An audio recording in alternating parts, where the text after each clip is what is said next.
Yeah,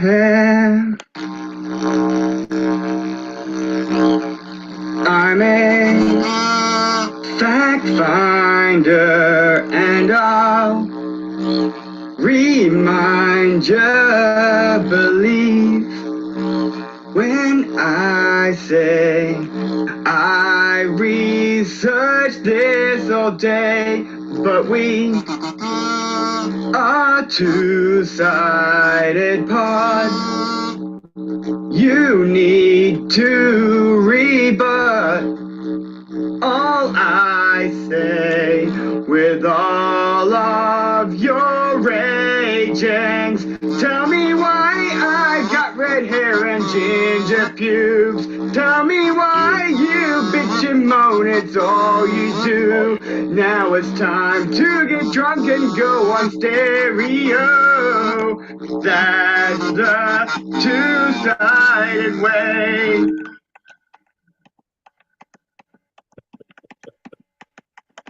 Oh God, it's coming right for us. Look, it keeps zooming in. Oh my God. Folks, if you like that, you're going to love what we have in store for you next. John spent the entire FX budget on that zoom in. You guys like pixels, right? How about close up of pixels? Holy shit, John.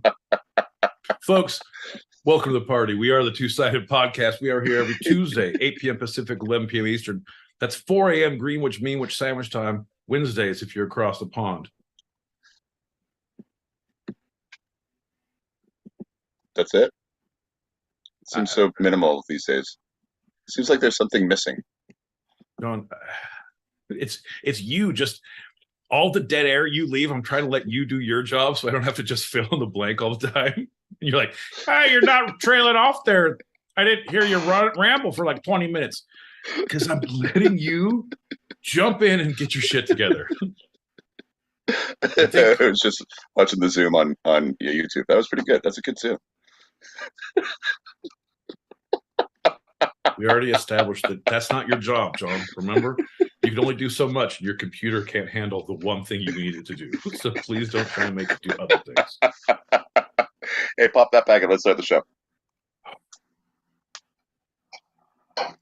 Okay, so you know how since the end of Endgame, as far as I was looking up negative, but it's not. Since the end of Avengers Endgame, I think that works. Everyone seems to hate on Marvel.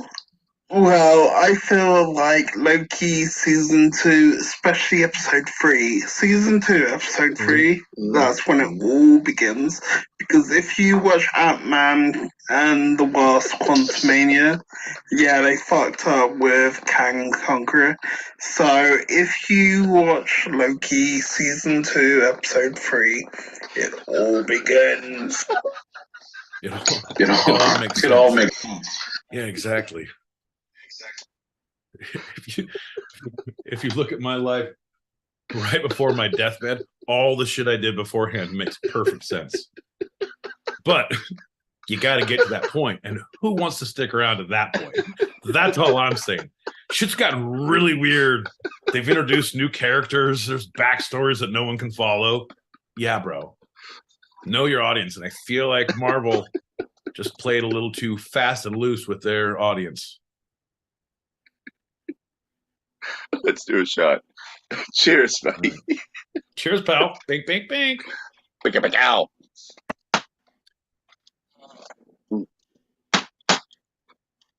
Well, howdy.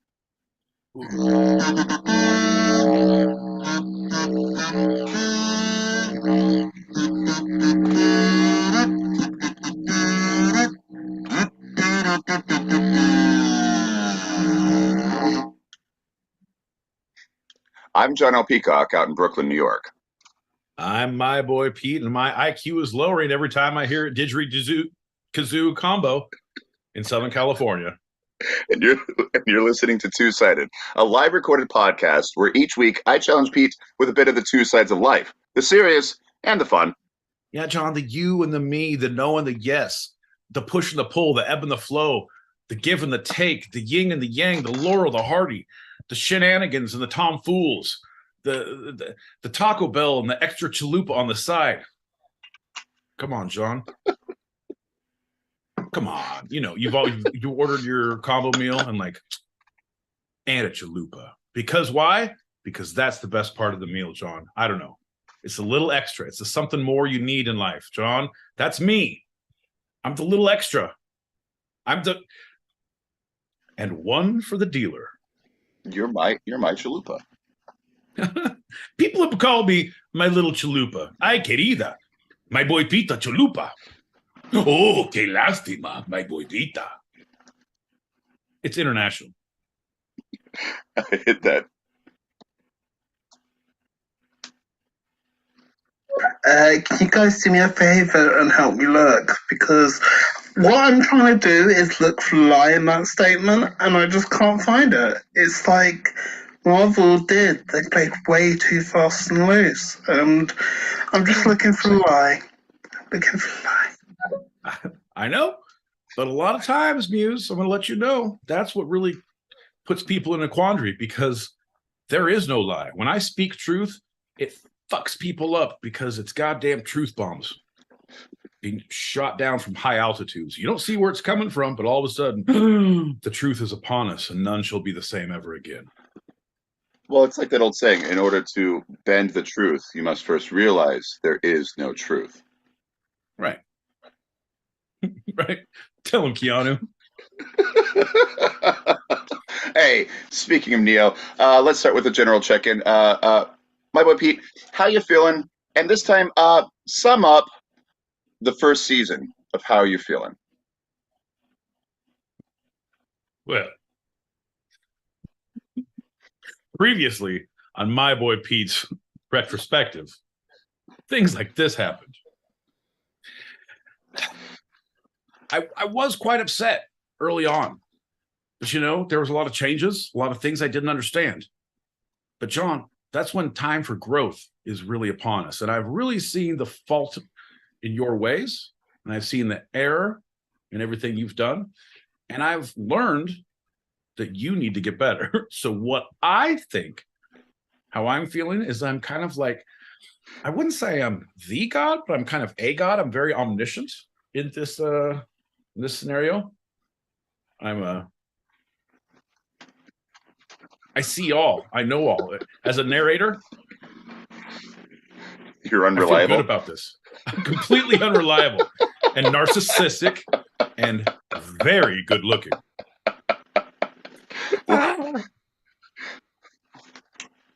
Well, that's going to lead us directly into our first lightning round. The part of Lightning Guy tonight will be played by my boy Pete. Lightning round. It's time to get down. Come on, come on, come on, come on, come on. Yeah. Yeah. I don't know, man. I'm just reading off cards here. He didn't show up this morning for rehearsal, so I'm not really sure where he's at. Yeah, I've been calling him pretty constantly. I don't know. Go straight to voicemail. The whole thing, there was a circus that came through town, and they stopped in a parking lot like a couple miles away. And I don't know, he was looking pretty seriously at a sideshow career early on. So I don't know, but at this point, we gotta, thoughts and prayers, Sean. Thoughts and prayers. We're gonna hope he comes back. But if you see all the him, best. Hugs and kisses, X's and O's. Yeah. Fishy on cut bait. Well, anyone knows that the first lightning round of the episode is always a standard Q&A. My boy Pete, are you ready for the questions? I do believe I am, John. I feel like I am. Let's do it. My boy Pete, these are pretty straightforward. My boy Pete, did you vote this past week? No, for us, there was no election. No. Well, that actually destroys the next one. Was there anything fun on the local ballot, even if you didn't vote? I maybe should have researched that one. Ha ha! Maybe a little bit. No.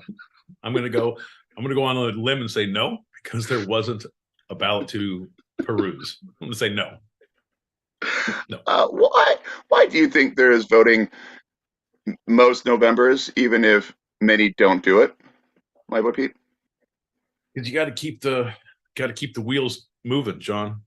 If you ever stop moving, it's going to grind to a horrible halt. It's like even if you're going out for dinner and drinks, it's always good to whip up something around the house, maybe a light 2-course, so you don't get out of practice. Throw it all away, then go out, but just stay in practice. I think. Final question, and this is a quick one. My boy Pete, to you, how frequent should local voting be? Every time I'm pissed about something, I need to have carte blanche to call a special election. Motherfucker almost hit me when I was trying to cross the street here. My boy Pete, you were jaywalking. Well, god damn it, let's put in a crosswalk wherever I'm walking. That's on the ballot.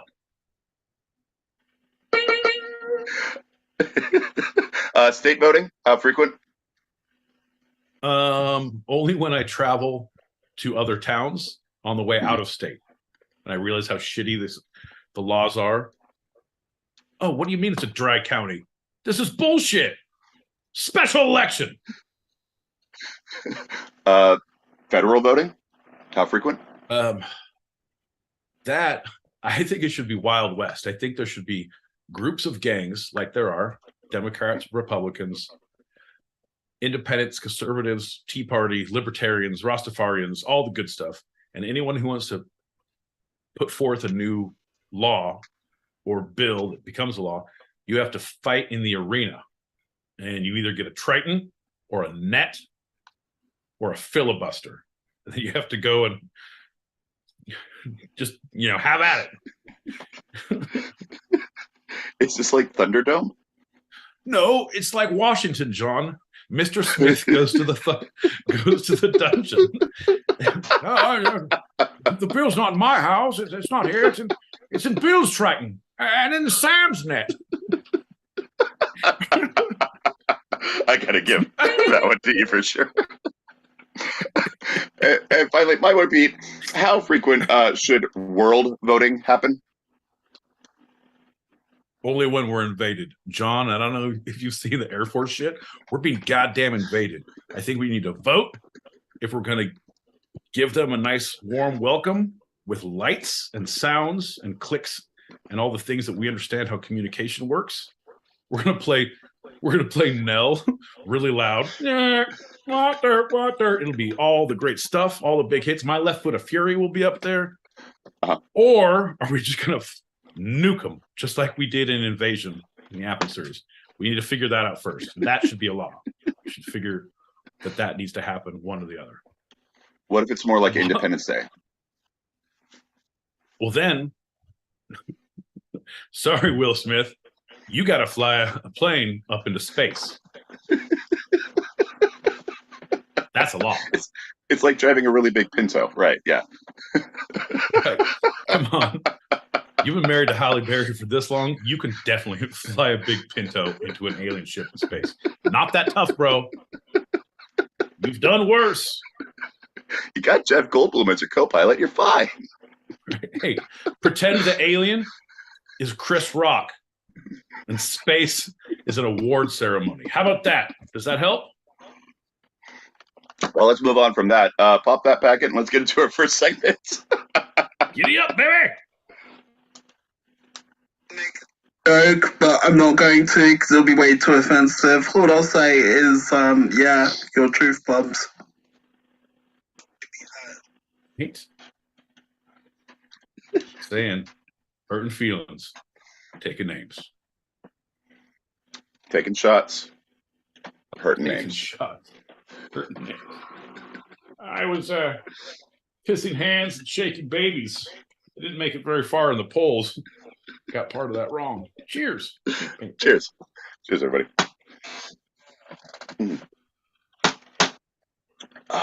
You're welcome for listening because we're going to talk about last week's off-season voting results. we're going to talk about last week's results of Gravity. Folks, Gravity was still in full effect last week, and here are signs from around your neighborhood and around the country. No, man. See, this new season of Two Sided is leaner. It's meaner. It's more compact. We would never try to put all of Gravity into one episode or like U.S. healthcare. We would never attempt to take that on. What we've decided to do is get a little more specific. So we're talking about the recent election votes. Right? We're not going to talk about the shocker in and of itself. We're going to talk about the one in the stink, and the one in the stink only. Because we don't have time for anything else. We're leaner, meaner, more specific. Ain't that right, John? That's right, buddy. All right. So I know we all loved what came out of California last week with all those many votes to be had, all the elections and the bills that passed. Your amendment your constitution completely changed, right? California was amazing with the off-season voting, right, my boy Pete? Right. No, the Tina Turner is now the end-all be-all ruler, and if you want a law changed, you have to strap up into a corset of bungee and fight in a chainsaw dome. It's pretty crazy. It's like Gavin Newsom, you done it again. All right, we're going to start with looking. So it's the annual local and state voting that happens in the off season. Every 2 years it's called the big cycle. Every 2 years it's called the midterms, and then those years in between it's called off season because people don't care about it, but they should. And so that's why we're going to take a closer look. We're going to start with New York.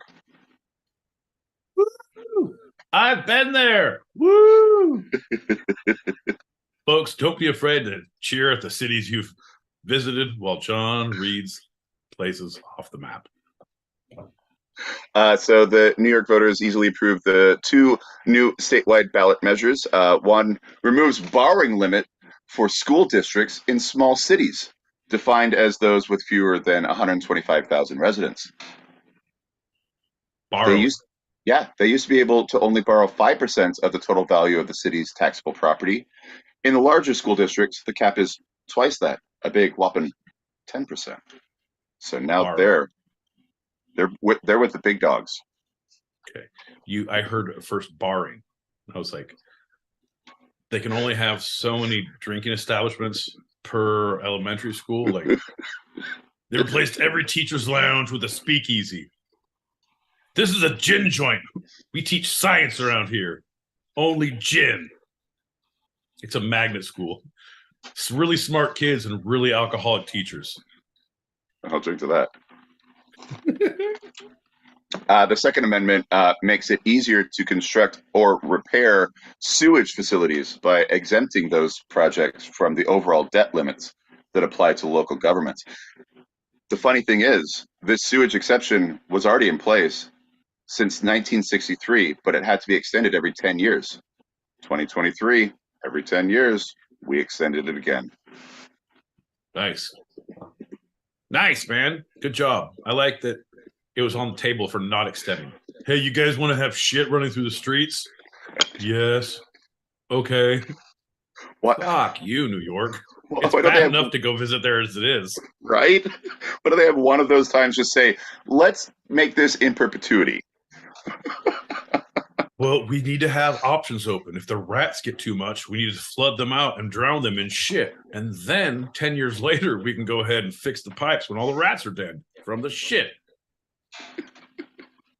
It's a really good plan on paper. A couple of big things also happened. The first time since 1983, Bronx appointed its first Republican to the city council, and its first Republican elected official at any level of government in 20 years, with Republican Christy Morimoto as councilor. Morimoto. Nope, I said that completely wrong. Thank you. Marmorato. Marmorato. Second try. There we go. I was like, was she married to the Morimoto? Yeah. Wasn't she visiting for Christmas at Nakatomi Towers? Oh no, Morimoto. I hear the seafood's amazing. Welcome to the Bronx, motherfucker. Would you like fries with your seafood?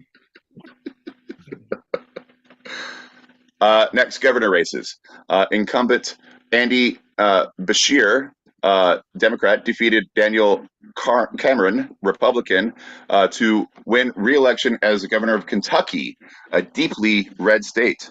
The Democrat was able to hold on to his gubernatorialship with 49.2% of the vote over the others 48%. Hey, Kentucky. Why do they call it? Why do you run for governor, but you hold your gubernatorial position? Why do they replace my V with B's so freely?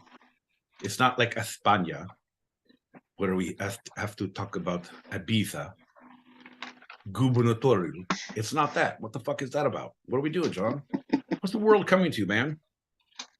I don't know, man. The V's, the B's. In Germany, V is pronounced with F, and W is pronounced with V. You got that? Yeah. If ifs and buts were wishes and nuts, we'd all have a fucking happy Christmas, John. I don't know. All right, next, the attorneys general. 3 offices on the ballot in Kentucky, Louisiana, and Mississippi.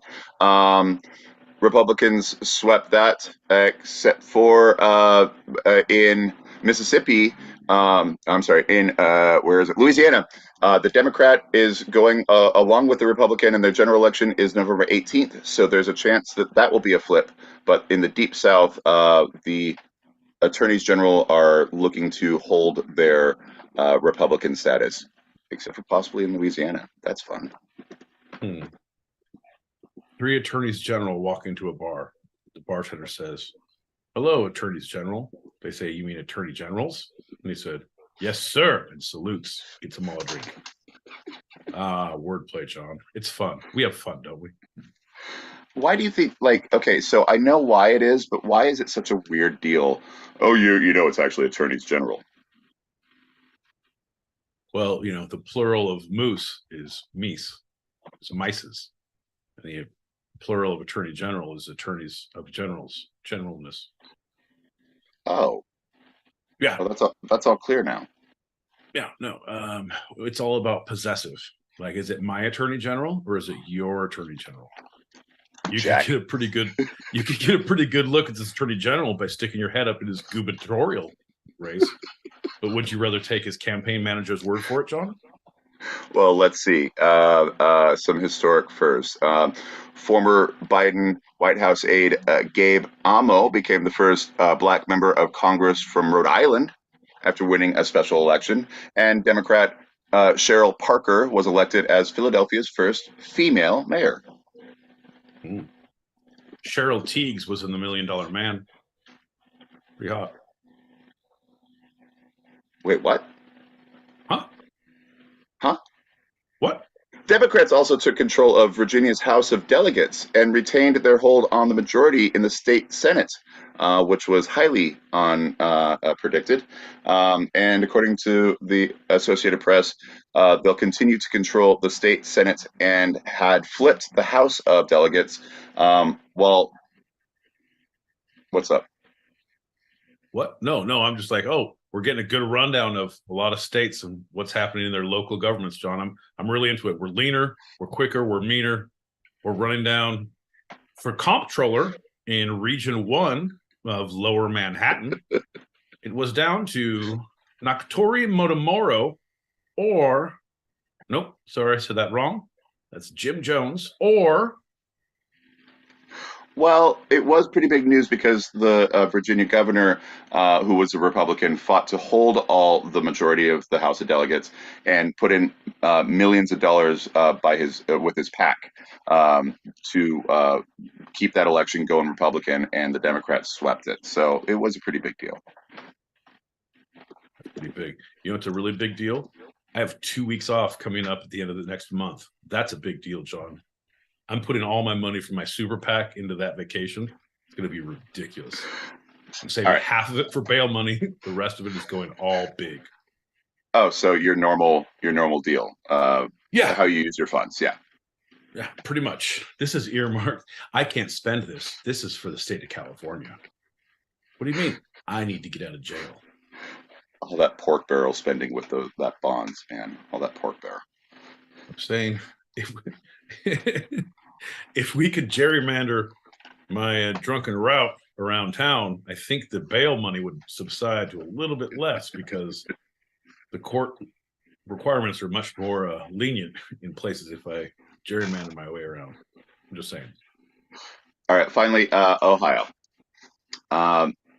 The ballots counted yes votes for the Ohio abortion access ballot measure that led the no votes by more than 400,000. A super majority, as some are calling it, bringing into the state constitution the right to an abortion in Ohio, much like neighboring Michigan had done last year.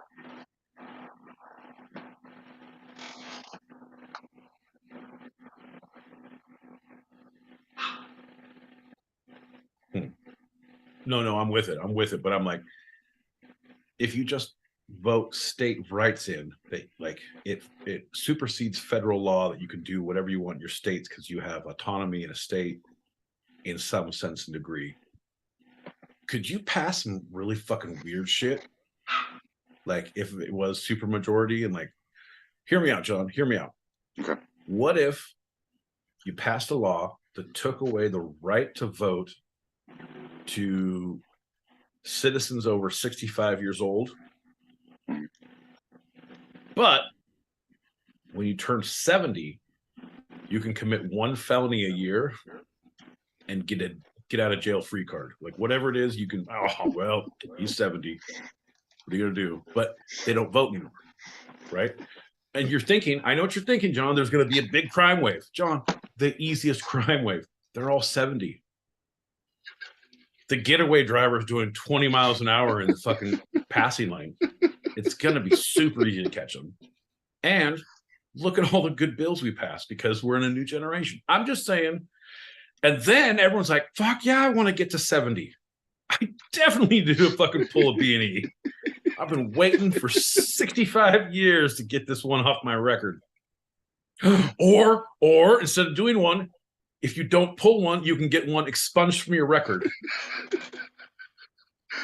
I was a career criminal, John, and I lived to 84 years old, and I had every one of my sins erased, and I died a free, proud person. Thanks, California. Thanks, California. Just saying, man.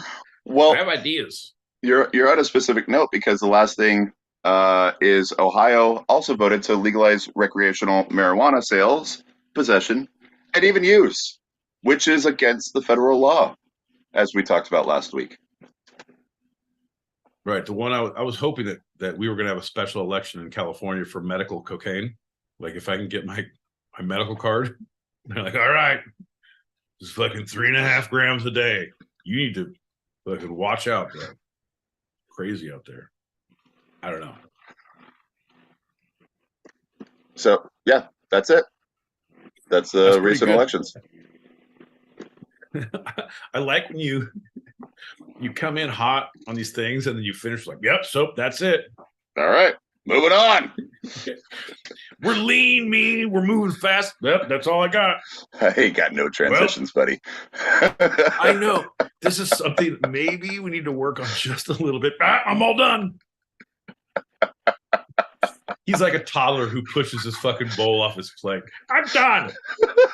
Well, I guess I'm going to fucking clean up this mess and then get in an argument with your mother before I go to bed. Perfect. That'll be great. Pop that packet. Let's move on.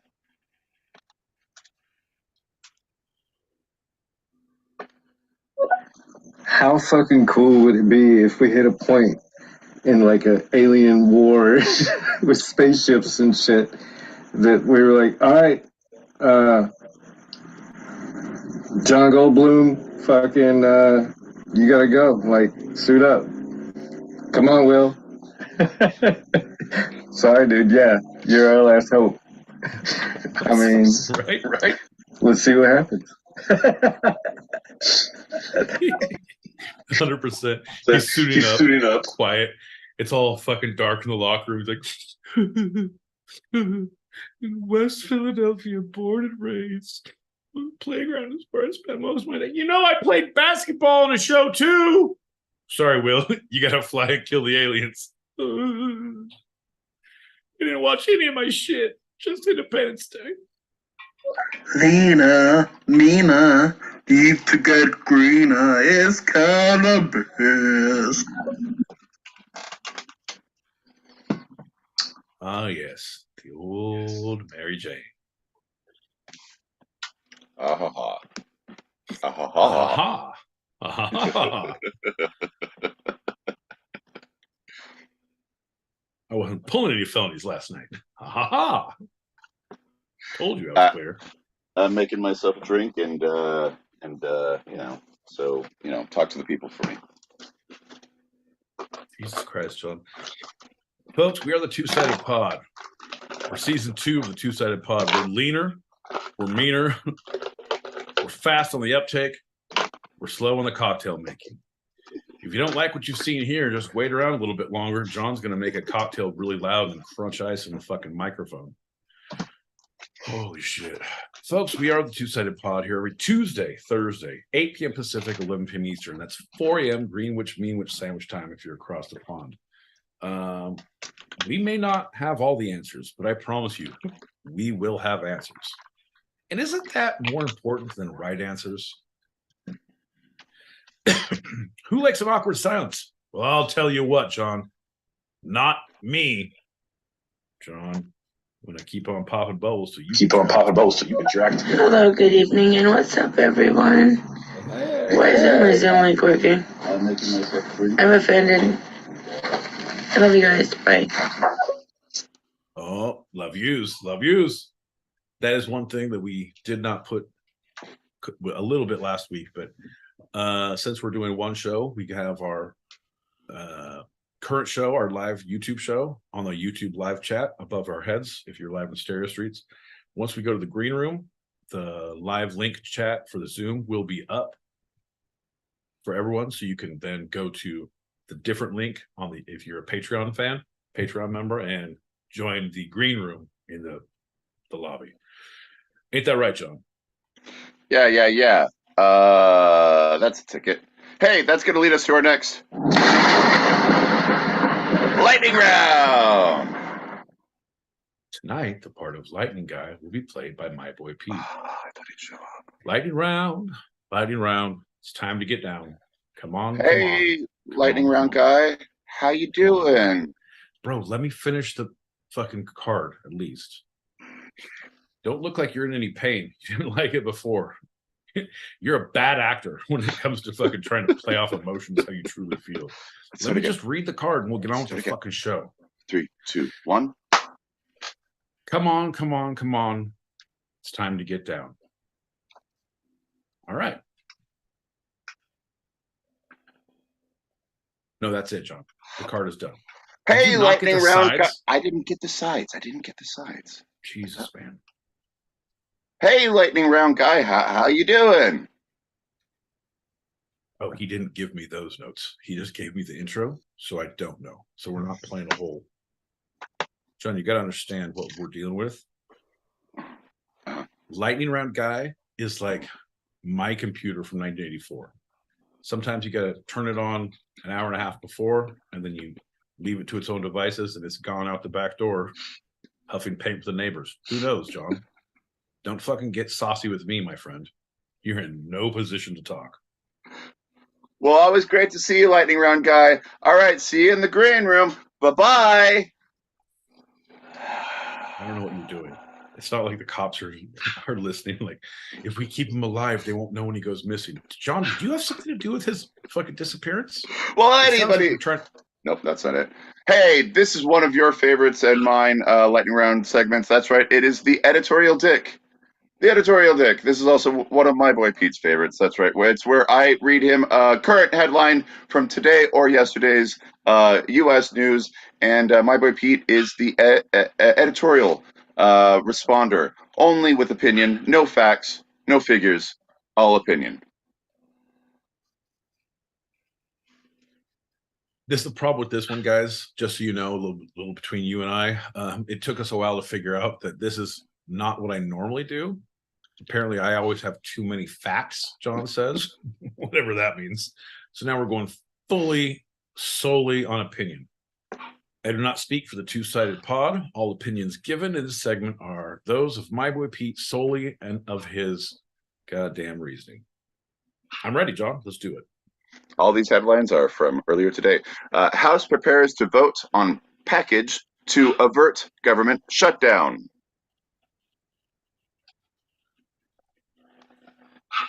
Prepares to vote. Hey, motherfucker. I don't know about you, but I voted for you to go to the House to vote. And now you're preparing to do the shit that I elected you to go to the job and do. Motherfucker, you should have been prepared on the plane when you said, I can't believe I fucking won. What is this about? Oh, my God. Well, that leads us to... No, John, it doesn't lead us to our next one. It's preparing to bitch slap someone or just bitch slap them. You're gonna do it or you're not. Fucking be about it.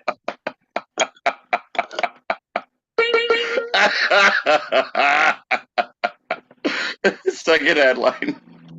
Speaker Johnson will likely need votes from Democrats to avoid government shutdown. Of course he will. This motherfucker, John, you couldn't get a worse candidate. I'm sorry. All of your skeletons come out of the closet when you get elected to a position like this. When you're one of the top 3, top 4, you're under scrutiny when you're in the House, when you're in the Senate, but now you're in a position of power. Holy shit. This motherfucker shares a fucking app with his fucking adult son where they're notified if the other one watches porn because that keeps them present. And have you seen that? Do you know about that? I know about a couple things from this guy. Yeah, he's okay. A lot of skeletons coming out. I'm super glad you do because John, I was actually for Christmas I'm going to get you that app, and so every time I look at porn, you're going to get an alert like, "Oh fuck, I'm trying to sleep." It's just going to be blowing up all the time. What the fuck? You guys are like transient midgets, right? Amputees with attitudes. Hell yeah. No, John, it's bullshit. And yeah, he's not going to get it, or he's going to get it. He's going to have to give something else. It's a whole clusterfuck. And who's going to suffer for it, John? Who? Mike Johnson's son, but also the American people. Right. Next headline: will Democrats have to rescue the GOP to avoid a government shutdown? Question mark. The answer is yes, because they can't do it on their own. So it's going to be having to go across the aisles. You'll either have to make deals on that side or make deals on this side. And that's the thing, is who's going to stick their heels in the sand and who's going to be a piece of shit. John. All right. It's a class trip. Are we going to go to the water slides or are we going to go to Great America? And if you don't decide unanimous decision by the end of school today, we're not going anywhere. And you have to take an art class from your touchy-feeler teacher. Fucking shit, man.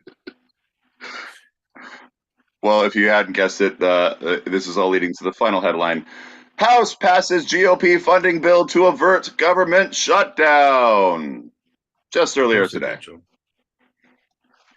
Because people have, when it comes to an impasse like that, you have to do something. It's like King Solomon, man.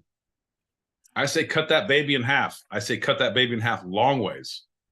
Because I don't want someone just getting feet or legs. I want each one to get a leg and a foot. The baby would have wanted it that way. Yeah, I think so.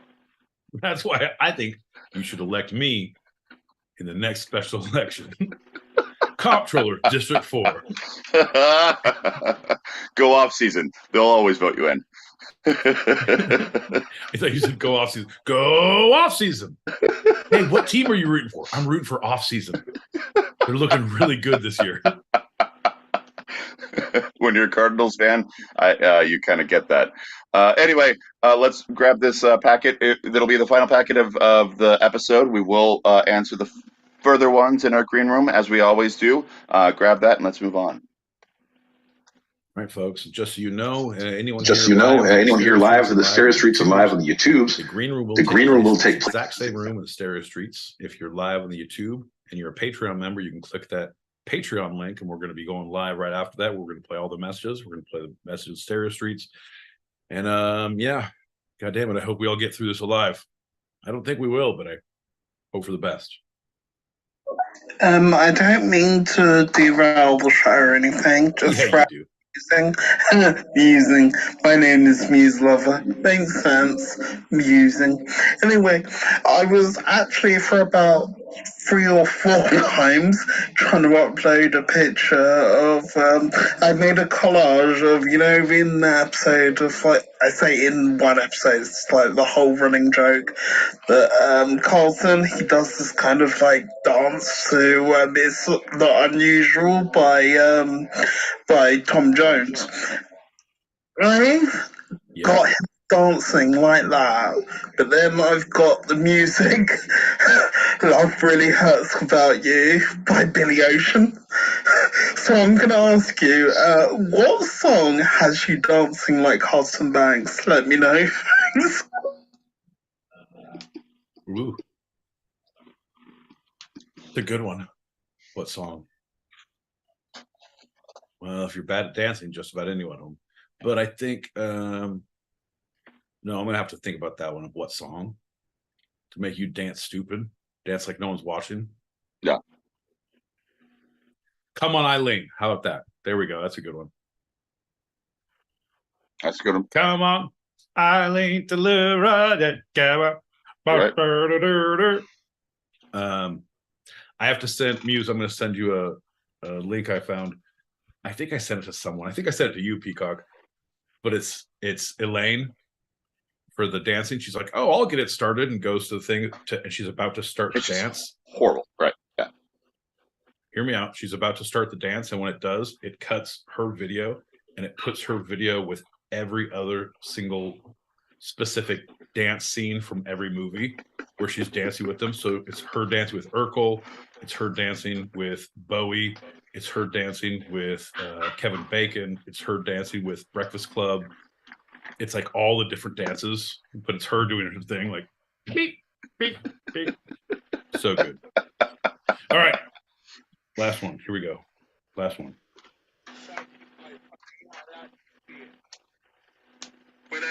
There's like this blue kind of bubble and it just like rises up. It's really freeze. She's clipped it. We're all fucked. I don't know how he sees that. Is there a blue bubble that comes up? Is it like the last gasp of air of my twin brother being held under the tub as the bubble pops above him? Is that what he's talking about? Yeah, exactly. Hey, with the Come On Eileen, which version is it? Is it the original or is it the No Doubt version? I had asked. The original. Really? Yeah, I get a more dance feel from No Doubt. No, I know, but you didn't listen to the question. I dance to anything, but when do you dance stupid the Carlton dance? When do you dance like an asshole? And you're saying that because, like, oh, I skank. Anytime I dance skanky, I'm a fucking asshole. You are. And so you're just like, oh, that's ska. You're an asshole. But no, something that gives you joy, that like, well, speaking of things that give me joy. Oh, that's right. Lightning strikes twice. We're going into our super short segment. Part of Lightning Guy will be played by my boy Pete. Lightning round. It's time to get down. Come on. Yeah. And cut. Perfect. We don't need anything else. Checking the gate. There's nothing else. We're moving on. There's nothing else. Look at the goddamn cards, John. Look at the fucking cards. I don't improv well. I read. It's all I've ever learned to do. All right, for these super short segments, I will put 5 minutes on the clock. I'll introduce the segments as precise as possible, and we'll talk till the timer goes off. We'll get to put a button on it if the alarm sounds. This is not a pencil down SATs. Let me get that ready. The title of this super short is... Yes? For those playing along at home, if you have a microwave, go ahead and have 5 helpings of Uncle Ben's minute rice and see if you can cook all 5 by the time we're done. And if you do, hey, you got some rice to eat, man. The title of this super short is, quote, I did not go from being a person that enforced the law to become one that breaks the law. All right. So remember when we talked about how New York City mayors suck? Well, this super short is looking at the currently new evidence supporting that thought. Mayor Eric Adams has had his phones and other devices seized by the FBI last week. It's after his chief campaign manager had his home raided over campaign fraud charges. In response, Adams told New York Times that it was because of his race. Quote, Black candidates for office are often held to a higher unfair standard, especially those from lower income backgrounds such as myself. No campaign of mine has ever been charged with a serious fundraising violation, and no contribution has ever affected my decision making as a public official. He concluded with that quote, which is the title of the super short. What do you think, my Bo Peep? Ooh, John, holy shit. Number one, I had 2 takeaways from that because for some reason, I missed that because I tune out. Actually, no, I tune out everything that happens about New York. It's like a toddler crying in the streets to me. I just step over it, man. Nobody got time for that, baby. Motherfucker's gonna play race card as he's saying, oh, a black candidate, you won, you're the mayor, and now you're being held to a higher standard. Like, okay, I don't know. If they're seizing your phones, like, but everybody fucking does weird shit like that. The other thing he said, John, we have never been accused of serious campaign violations, campaign funding violations. Oh, regular ones? Oh, goddamn, all the time. Yeah, it was. Like, I dare you to find a fucking petty cash drawer in my campaign office that is full. I dare you. We steal that shit all day long. But it's petty cash. It's a petty crime. It's a petty crime. We call that maybe criminal mischief. You guys are a bunch of bitches. Serious kid. I'll show you serious. Yeah, when he was a city councilor in Brooklyn, he and other Democrats, many of whom were white, were all accused of meeting lobbyists at the Aqueducts in New York, which is the big gambling place, and making promises. And he was like, oh, I'm sorry, that won't happen again. My bad. So that's the not serious crimes that he was talking about. Right. He was like, seriously, if you hold hands with me the rest of the night and pretend to be my boyfriend, then I will totally sign this bill into a law. What? I'm using the can't buy me love thing. Listen, I'll buy you that new leather jacket if you just help my cred. I want to be mayor someday. Can't buy me love. Funny thought is, yeah.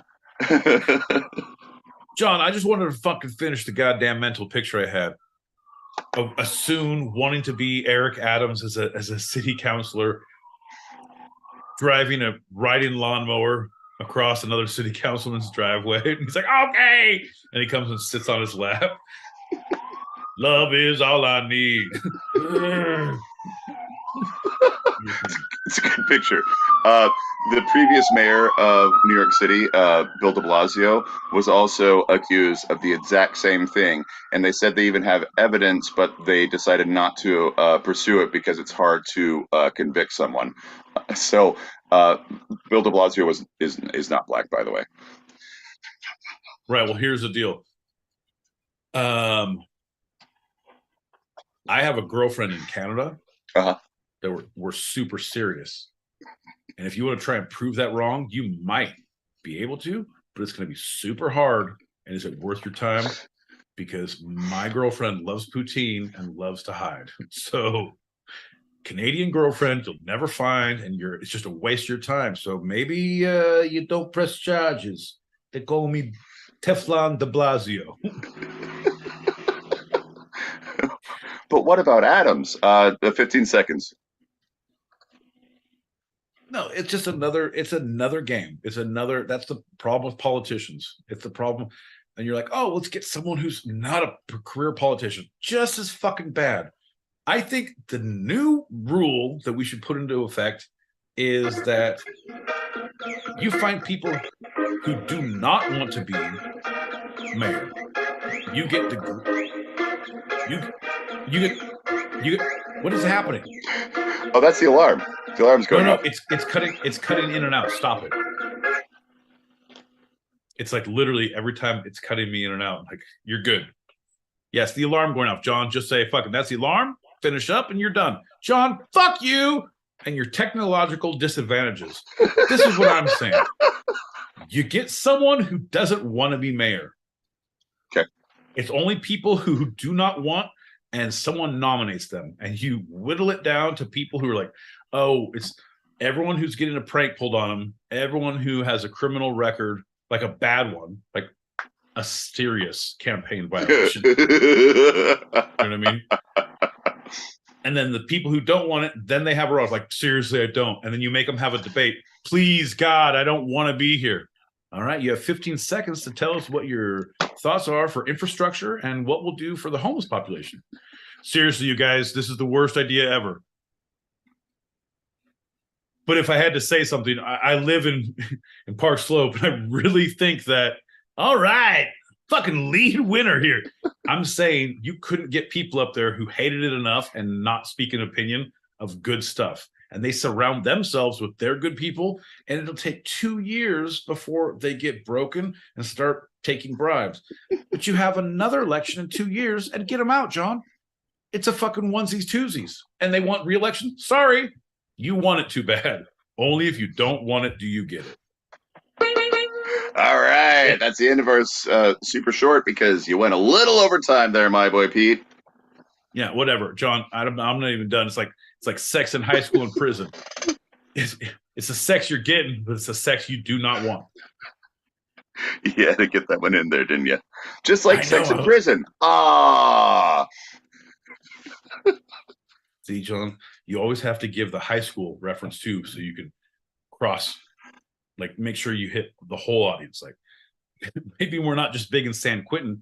We could be good in like junior highs too. I don't know, John. Yikes, bro. That would hurt my feelings. Hey, let's do a shot and get into our final segment. Oh, we're okay. I thought we were. Here you go. Cheers. Bink, bink, bink. Okay. Meaner, meaner. More talking. The cleaners. Oh, that was a super short. That's just a little bonus segment. No, I know. That's not the whole thing. Is we're trying to make the show shorter, and you're adding more to it. So I think you're missing the point when we've had meetings. But I really like your tenacity in wearing unbuttoned shirts. Like, you just will not stop that. So that's good. Stick-to-itiveness, John. Stick-to-itiveness. That's right. We're going to talk about Milton Berle. Some of my favorite games. They made Life. They made fucking Chutes and Ladders. I think Uno. Pretty sure Uno.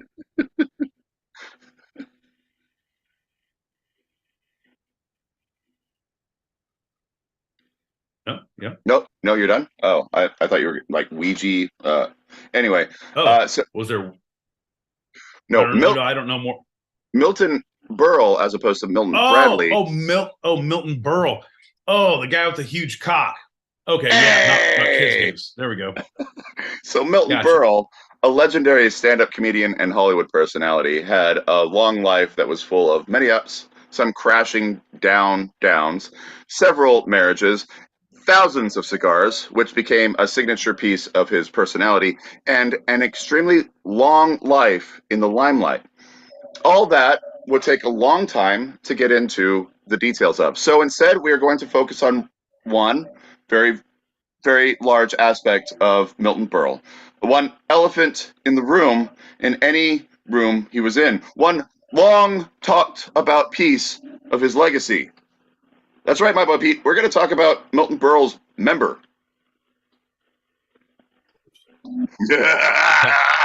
It's fucking happened, folks. It's goddamn happened.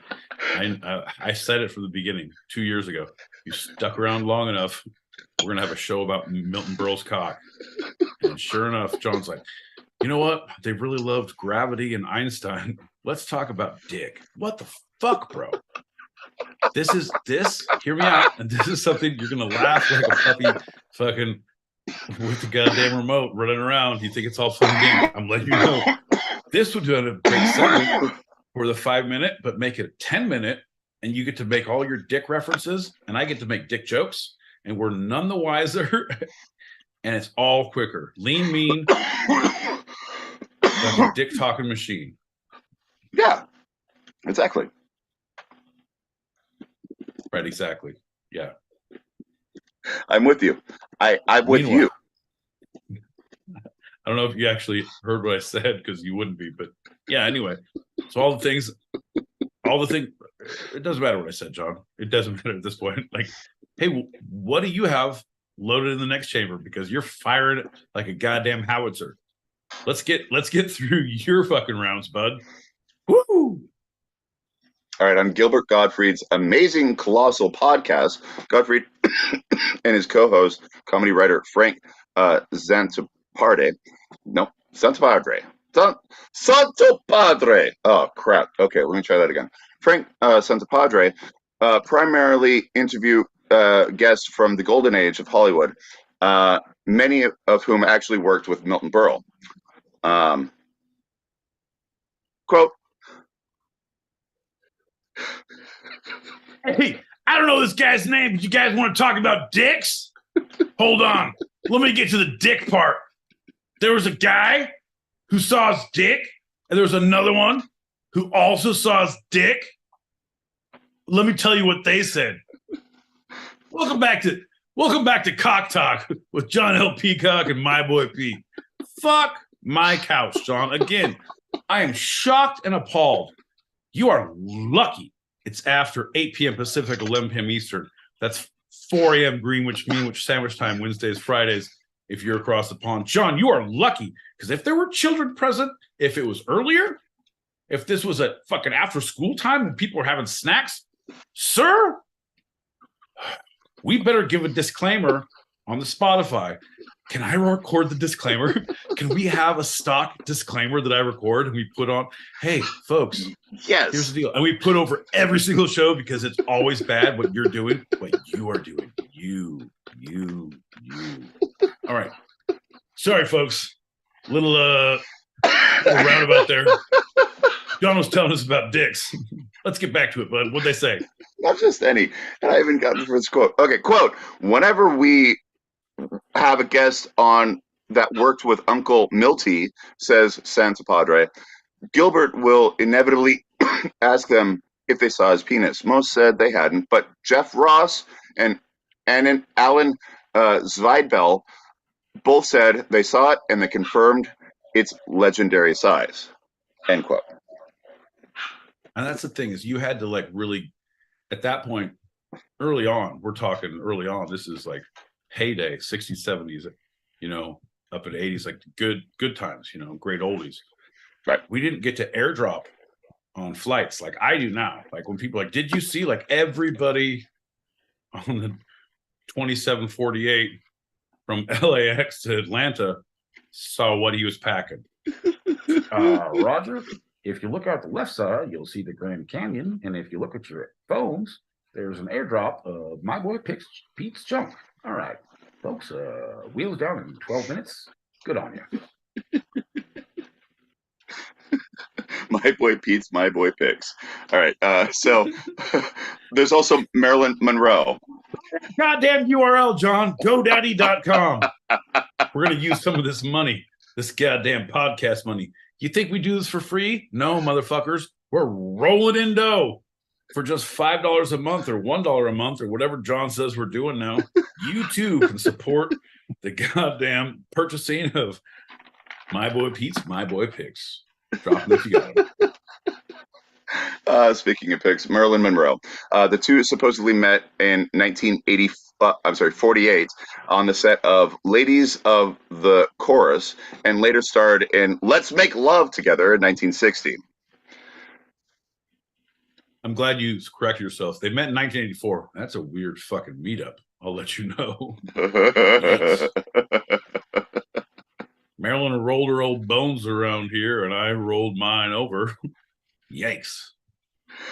So also, Let's Make Love Together, a great follow-up from Let's Make Love Separately, which was not a big hit. Well, the movies Let's Make Love, they starred in that movie together in 1960. Oh, that was no, they did a part 2 together, that's together, right. semicolon. Right. It was one with full penetration. 2, 3, 4, 5, 6, 7, 8. That's the one with full penetration, right, John? That's right. Truman Capote, speaking of full penetration, Truman Capote, one of the hottest gossipers of the time, quoted Monroe as saying, quote, "Christ, everybody says Milton Berle has the biggest schlong in Hollywood," end quote.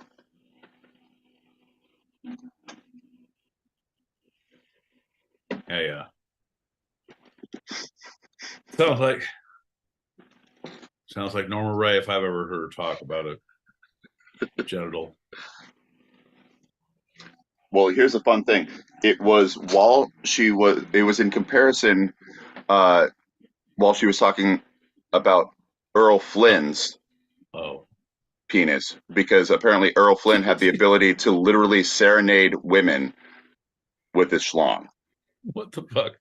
You guys, I don't know what's making it worse for me is it's about fucking, it's a cock show, or John L. Peacock, who doesn't swear, so he's unsure of how to say. He's like, it was Earl Flynn's penis or his schlong, or like, I feel like I'm talking to like a 6th grade. Just call it a dick, John. Fucking this dick, this cock. But come on, John. Don't make it weird.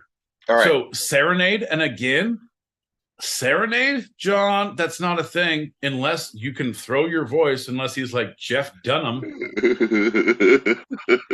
Well, let's listen to Marilyn about that. Oh, Lordy have mercy. Fuck me. I know how this is done, and I can do it too. It's not fucking puppetry of the penis. That takes work. John, I had to go to a whole retreat for 6 months. I had to learn stagecraft. I had to learn puppetry 101, 204, 608. And they said, "Do you know anything about pyrotechnics?" I said, "I do." They said, "Forget all of it. Don't use that around this puppetry. It will be your downfall." But tell us more, John. What is she going to say? That's like Frankie Valley Boot Camp for the Four Seasons for Jersey Boys. Like, that's literally what you're describing right now. No, John, it's my day-to-day life. Welcome to the party. You think you got it bad to prep for the show? Listen to what I got to do, pal. You're getting a small glimpse, a taste into the reality that is my boy Pete's fucking daily existence. Welcome to the nightmare. From Miss Monroe, quote, "Did I ever tell you about the time I saw Earl Flynn whip out his prick and play the piano with it? Oh, well, it was 100 years ago. I just got into modeling, and I went to this half-ass party, and Earl Flynn, so pleased with himself, he was there, and he took out his prick and played the piano with it, thumped the keys. He played "You Are My Sunshine," end quote. Not a problem, John. I do better than that. I play Furley's. I play Moonlight Sonata.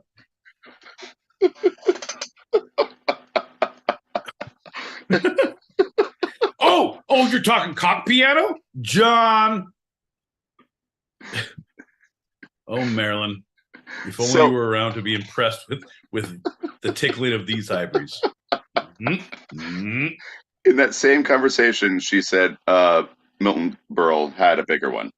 Also, actress Jacquet. But he had no ear. The whole thing is he was That's flat. True. Right. No serenading with that one. Oh, is this thing on? Hold on. Shit. Why do you think he always had a cigar? There you go. Actress Jackie Harry, back in 2000, at age 66, compared Milton's manhood to the thoroughbred racehorse Seabiscuit.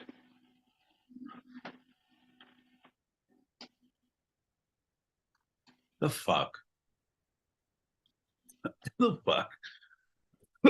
All right, John. Let's unpack that for a hot second, right? Let's go both ends of the spectrum. Sure. Number one, what's her name? What'd she say her name was? Jackie Harry. Oh, Jackie Harry. I think she's French, but yeah. Jackie Doesn't Harry. matter. Oh, fucking the Frenchies. What are you into, Jackie? You've been all about the Seabiscuit business? Like, you know about this? Like, what's your game plan moving forward?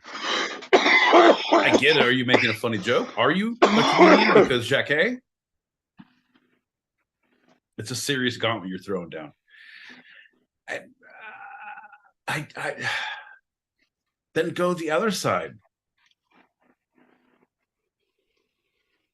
Is that a good thing? Like, what is the again, tone deaf, right? Right. I mean, in its use of analogy, but also in its playing of the piano. There's no winning, John. No winning. She's roughly 30 years his younger. Just looking at the dates on that one. Okay. This is 30. One of the... Hold on. Who is 30 years younger? Jackie Harry. Flynn?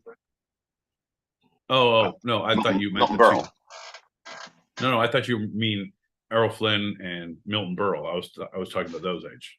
Oh, no. The actress who said the anaconda ain't got none. That doesn't Racehorse matter. Seabiscuit. Right. That doesn't matter. Her age doesn't matter. Of course. It's fine. Okay. Here's a big one. Alan Zweibel, one of the original writers on SNL, had this story to say for the one time Milton Berle hosted SNL, which was so horrible, especially his opening monologue, that the executive producer banned him for life. It's considered one of the worst episodes, aside from Steven Seagal. Yeah, I'm glad you clarified with Steven Seagal, but okay, fair enough. Was it they drew a giant dick on my chest while I was asleep, and I woke up like, you drew a dick on my chest. He's like, I traced a dick on your chest. He's like, why are you speaking with that accent? He's like, I'm a beautiful actor. He was getting ready for a part. It was a whole thing. Almost. Okay, so from Alan, quote, I'm in Milton Berle's dressing room at Saturday Night Live. He's sitting on a couch behind a coffee table, and he's wearing a very short kind of bathrobe, the kind that comes down to about mid-thigh. And somehow I just say to him, it's so weird that I'm here. I just say to him. That's what he says. This is his quote. Yeah, somehow I just say to, yeah, we all know how that works. Go ahead. It's so weird that I'm here talking to you because for years I was writing jokes about your dick, I said. I wrote all these jokes about your cock, and now I'm talking to you. I feel like there's some violation or something there. This guy, I'm sorry. I do not believe anything this guy says next. The way he set up. So I was saying to him, I wrote, anyway, it happens though I'm here. It's funny. I wrote a bunch of dick jokes about your dick, and I can almost see your dick and dick. So me with my notepad, you and your small little waistcoat that is so goddamn adorable with a cravat around your neck, your supple jawline waving in the wind as you chew on your cigar. Oh, Jesus Christ. Anyway, what I said then was... Well, he says to me, he goes on saying, he says to me, you mean you never saw it? I said, oh, no, I don't believe I did. Then he said, well, would you like to? I said, I don't. I sat down closely, pulled my chair, dropped my notepad, put my pencil in my mouth and chewed dramatically like they did in the 80s. He said, would you? And I said, oh, boy, golly, would I ever. He unsheathed that Hulk. My mouth opened, and I dropped the pencil, slow motion, John Hughes style. Anyway, pretty much he forced it on me, and I'm really cool. Well, would you like to? And before I had a chance to say, not really, or can I think about it, or whatever, he parts his bathrobe, and he just takes out this anaconda. Fucking ridiculous. I'm sorry, dude. I'm sorry. You're a writer alone in a dressing room with a guy in a short robe. Like, I write a lot about your dick. It's weird that I'm so close to your dick. It almost feels like it's fucking criminal. And I've never seen it. You've never seen it? No, I haven't. Oh, would you like to? Well, here you go. Oh, Jesus Christ. Jesus Christ. I gotta go write a sketch. What the fuck, John? That is No, it keeps going. No, oh, what the fuck? Don't say more. That is a confession of a man who is so fucking... After this, I never knew what a love touch was. I searched all up and down. I went to the Himalayas. I became a monk, shaved my head, wore robes, put ash on my skin to show how fucking sorry I was. Alas, the great white whale still eluded me. I'm only saying it because he didn't tan on both sides. What the fuck, John? It goes on? Fuck you. Go ahead. Jesus Christ, look at this. If we keep talking, we will lose all of the listeners all of the time. John, that is what I'm all about. All right, so takes out this anaconda. He lays it on the table, and I'm looking into this thing, right? I'm looking into the head of Milton Berle's dick. It was enormous. It was like a pepperoni. And he goes, what do you think of the boy? And I'm looking right at it as I go, oh, it's really, really nice. This is ridiculous. He's like, oh, let me give you some perspective. Somehow he has a baby's arm in his pocket. At first I thought it was a real baby's arm. But I was like, where will Milton Berle get a severed baby's arm from? Turns out it was a doll from a prop shop that he just carried around because, tech week and all. You got to show your dick prospectively to any of the interns who are asking. So there he was, eye to eye with this fucking monster. Baby arm on the left, Milton Berle's smile above. Sir, I've never thought things through this way. Look at it. Look at it now. What do you think of the boy? Ridiculous, John. It keeps going. No, I know you're gonna keep going, but it's a whole. You realize, John. You realize, bro. I'm just letting you know we're doing a show about Milton Berle showing his dick to a guy who's fucking closeted, who's now just like, I didn't even want it. Like, he said, go, Berle dick. And it fucking shot itself into my mouth. Like, it's right. And then turns out I had to tell my parents I'm gay. Anyway, I'm married now. Like, bro, I get it, but I feel like there's a lot of blame on the wrong side of the dick looking contest. You mean dick measuring? No, dick looking. And I feel like you lost. Continuing. At which point, Gilda Radner opens the door to the dressing room. It's like an I Love Lucy sketch. Yeah. Boy, did I hear about a baby's arm? She has a fucking full basket full of babies' arms. Holy baby's arms. Props called. They said you're looking for baby's arms? And they're all oversized because she's playing the fucking little girl who's just in the big chair. Such great character for her. She's so great. They're small next to her, and they fall on the table. It's like, why are your arms so tiny? Go ahead, John. So Gilda Radner sees what's happening. This guy is fucking inches from the dick. Like, yes, diamond in the rough. He's like Aladdin. Got to keep one jump ahead of the huge cock, one swing ahead of the schlong. I lie only because I'm ashamed of my sexuality. I write for SNL. I believe that was the fucking reboot on Aladdin. We can do that now that the writer's strike is done. That's true. That is true. Yeah. Continuing. She opens the door to his dressing room just in time to see me looking into his dick saying, yeah, it's really, really nice.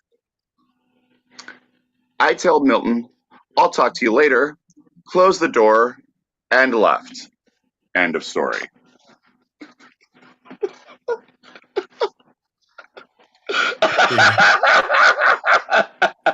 That's a lie and a fat mouth lie.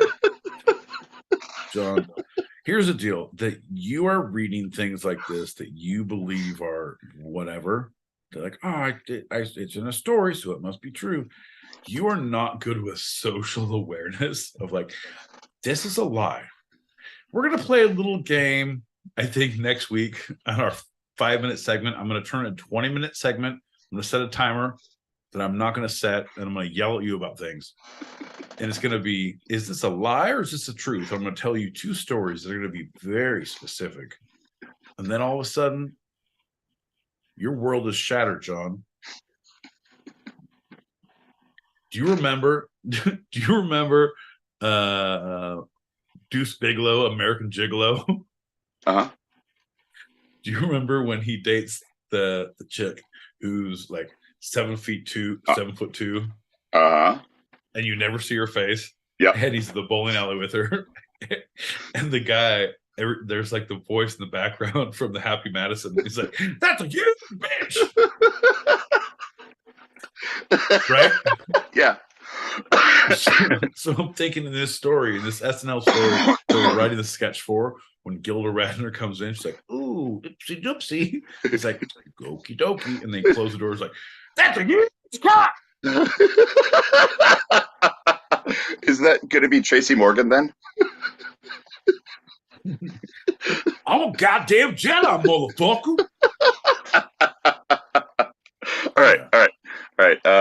Finally, focus, Sean. We got to get through. We're fucking lean, mean, 2-sided machine. Remember how the 2-sided 2 seasons go? yes. First season, stupidity. Second season, fucking we turn and burn, baby. Like I feel the need for drunken speed. Don't listen to the cops behind us. Keep driving faster. We should have a jet right now. This is where I talk about Milton Berle dying. So let's do a shot. This is where I talk about. I don't know if you're ever gonna learn or listen. No, it's This okay. is the point when I talk about a huge cock. We're doing a shot. We're doing a shot to his member. Come on. This is the part when I talk about dying. This is the part when I talk about John. I don't know much, John. but I know I love you. And that may be all I need to know.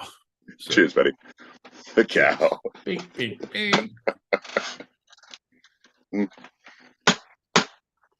So Milton Berle died in 2002 at the age of 93. Long life. At his memorial service, Freddie Roman. His cock died a year later.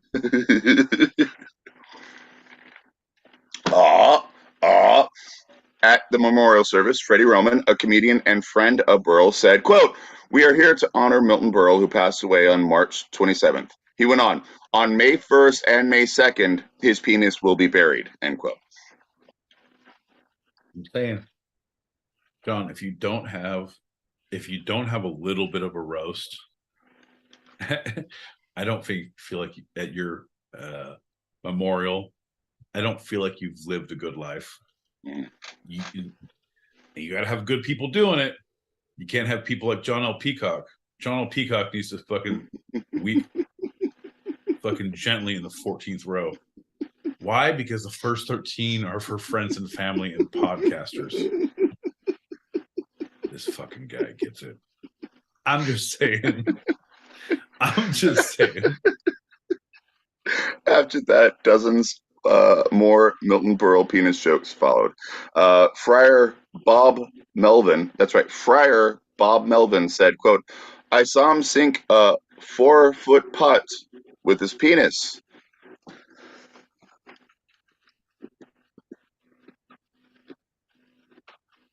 I think I would have to look at my set and look where I'm coming up, because now it's a comedy game.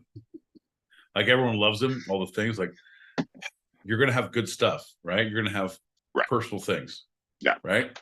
All right, fuck it. I'm going fourth after the fucking penis putt joke. All right, I'm not going that hard here. You know what? I gotta get my notebook out. Cross, cross, cross. Arrows. Finisher. You finish. Your new set works just like it would be for your grandma. An amazing person, lived a distinguished life, loved by many, admired by all. Grace of a swan, tenacity of a duckling. Will be missed and loved every day from here on. 2 steps away, pink, pink, come back. Also, had a huge cock, and then walk off. Boom, baby! Get that dick joke in there. My grandma always said, stick to the dick and fart jokes. That's what's going to make you money, my boy Pete.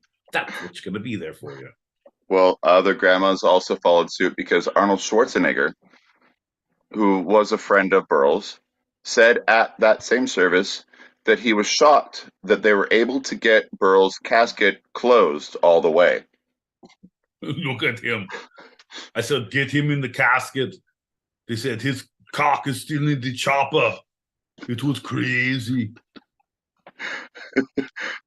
When Arnold was recently interviewed on the WTF podcast, he said that he never saw it personally, but when it came up in casual conversation in Berle's living room, the comedian said, quote, "What they say about the size is extremely over-exaggerated, but the kitchen staff is jerking me off right now."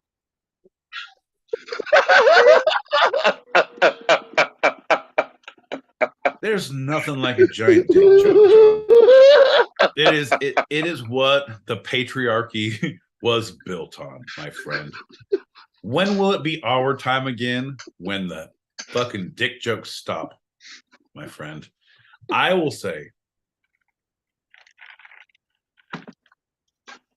3 attorneys general stand on a bridge. First attorney general whips his dick out, says, "Look, I'm 10 feet above the water. Second Attorney General whips his dick out, says, "Look at this, I'm 5 feet above the water." Third Attorney General whips his dick out, starts dancing around Crazy Town, doing the jig. Whoopity whoop, whoopity whoop, whoopity whoop. They say, "What are you doing?" He said, "The water's cold and the fish are biting." Dick jokes, John. Patriarchy, John. I think I won you over by the end. You were like, "Why this?" Oh, all right, that was fun. No, but I don't want to be known for a dick joke segment. Hey, what was your? Because people ask me, "What was your last episode about?" I was like, the series was, I don't know, some bullshit that made me feel bad about something, and the fun was about Milton Berle's dick. Like, Jesus Christ, how come I remember this? Oh, what about last week? It was fucking Gravity. I'm gonna say Milton Berle's dick because this is the fucking the infinite point. This is the singularity. This is the rest. What are your shows about? Oh, like, it's about the fucking gerrymandering and Milton Berle's dick. I will never remember anything because all of a sudden your fun segment had a huge cock in it. You think I listen too hard, John. I listen too much, and I just can't get this fucking sick out of my head. You motherfucker. All right, bud. Well, I would like to say thank you that we're the Two-Sided Pod, and John was looking at his phone, and I was killing time because we don't play messages. And John, what else you got on the? Is it because I felt like that segment was very. It not only was it lengthy, but it was girthy. So, is there anything more for you to give? Now let's wrap this up. The sources for this episode of Two-Sided have been first segment, Spectrum Local News NYC, the Associated Press, ballotpedia.org, and CBS News. Second segment, Medium Magazine, Mel Magazine, FlaglerLive.com, The New Yorker Magazine, the New York Post, and WTF podcast with Mark Maron. And the super short was the New York Times. I believe everything you say, John. I want you to know the way when you're reading through it, and I know you have a difficult time reading a lot of things in a row, and I shouldn't make fun of your reading, but it really gives me great opportunities because I feel like you're just looking around your table and saying things. It's like, it's brought to you by e85.org, masterkey.gov. Second segment was timetable, metrolink.line. And also our fun 5-minute was sailorjerry.drink. I'm just saying things I see, baby. I appreciate you. You do good work, my friend. Well, before we go, my boy Pete, is there anything from this episode you'd like to take a second glance at, a second look, a second thought, a second opinion? This is Pete's Retraction Corner, and it is the Curbside Kids Retraction Corner edition. Well, John, I'm glad you mentioned that, because as you said all of the words, because I forgot about that, I would like to retract the point that when I said you did good work, you don't, John. What I would like to introduce now is the new segment that we're going to be calling Did You Mean? Where I act as your Google search engine. So anything you ask about, I'm going to say, did you mean? Because I think this is what you need to learn about. And then we'll respond accordingly. John, so what I think when you said Pete's Retraction Corner, I think you meant, did you mean?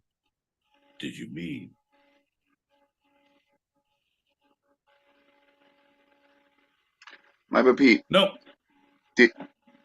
When you were saying all those things about Milton Berle's penis, and or the thing before, because no one remembers anything past that.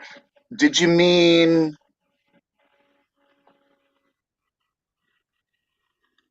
No, John. I wasn't trying to talk about the best video games from 1988 and 1989. I wasn't meaning that. I just want to make a splash in the world and take up less of a carbon footprint. And by carbon footprint, I want you to breathe no more. Folks, if you like what you heard and you can't understand what you've seen, don't be afraid to plant a tree in the memory of John L. Peacock, your favorite co-host and mine. Oh, no, your favorite host and mine. And I'm his man on the street, my boy Pete. Ain't that right, John? I have no idea, but I think we should do a shot and get out of here. I'm drinking. Yeah, I want to be one to say nay on the party. John, you know me. I'm never one to yuck someone's yum. That's true. You want to get down, so I can get down. If I can help you do that, I will be participating. And turns out, John L. Peacock and I, unfortunately, research and drink for a hobby. So I think that's what we need to do now. Cheers, my friend. Cheers, buddy. Bing, bing, Cheers, bing. everyone. Well, thanks for listening, everybody. We have our open chat show continuing for those listening live on the Stereo app right now. So if you are hearing this later and want to join us in the green room for our after show wind downs, or want to throw some topics out there, email twosidedpod@gmail.com. That's TWO sidedpod@gmail.com. And that's a wrap for tonight. I'm John L. Peacock out in Brooklyn, New York. I'm my boy Pete in Southern California. And if you're hearing my voice, it's not too late. And this was our show. You can eavesdrop wherever you get your podcasts and even join us live, both on our YouTube channel, handled @2sidedpod, all one word, and the Stereo app. Every Tuesday, 8 p.m. Pacific, 11 p.m. Eastern, as we talk about the two sides of life, the serious and the fun. Here on Two-Sided. Love you, Pete. I love you too, John, and everybody out there. You can, if you're on the Patreon, don't be afraid to go hit that Patreon link that you have so you can be in our green room right now after the show. Cheers.